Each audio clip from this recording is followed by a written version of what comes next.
Pirated SPG. Striktong patnubay at gabay ng magulang ang kailangan. Maaaring may masiselang tema, lengguwahe, karahasan, sexual, horror o droga na hindi angkop sa mga bata.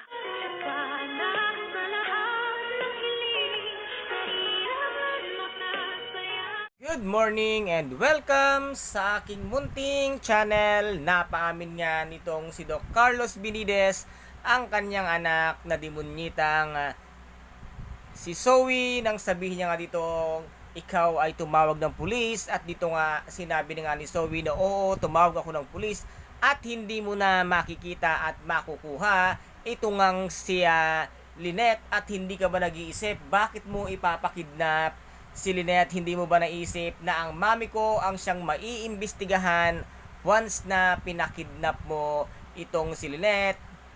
Ay malalaman at namubukling na nga ang katotohanan si Morgana Go at si Moira ay iisa. At dito naman ay nasabi nga ni Doc Carlos na wala akong pakialam sa mami mo, at dito lalong tumindi ang galit nga ni Zoe. Kung wala akong pakialam, pwes ako may pakialam ako dahil mahal ko ang mami ko. At dito pinagpilitan na nga nitong si Zoe na hindi na siya babalikan ni Miss Lynette Santos, at isinusuka na nga ito kahit pa sabihing balo siya o hindi ay malabo nang mangyari na magkabalikan pa itong ang si Doc Carlos at si Miss Lynette Santos, dahil sobra nga ang kinamumuhian itong si Doc Carlos at isinusuka na nga siya ni Miss Lynette Santos, at ang mahal na nga niya ay ang nag-iisang si Doc RJ Tanyag lamang. Kung kaya't dito naman lalong nagpanting ang pandinig nga ng kanyang Daddy Carlos, kaya dito nga sa binigtina at nagwawala na halos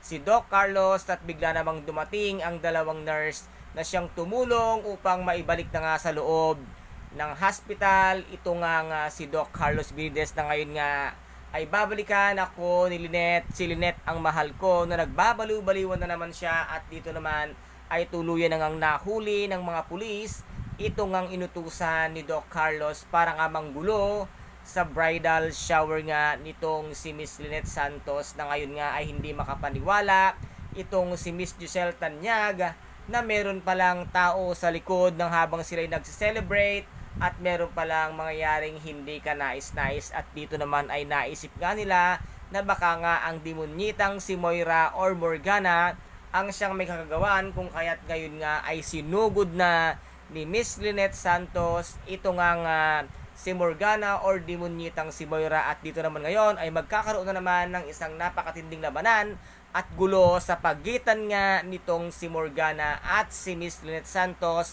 na pilit kasi nilang ginugulo ang magiging masayang buhay at kasal nga ni Miss Lynette Santos. Kaya guys, ito po ang ating pakaabangan dito nga sa Abot Kamay na Pangarap, na kung saan ay napaka-intense at kapanapanabik ang bawat eksena. At kung nagustuhan po ninyo ang aking videos for today, paki-subscribe na lamang po ng aking channel, paki-like and share para mag-update kayo sa lahat ng gagawin kong videos. Maraming salamat po. Ingat, God bless, and bye-bye!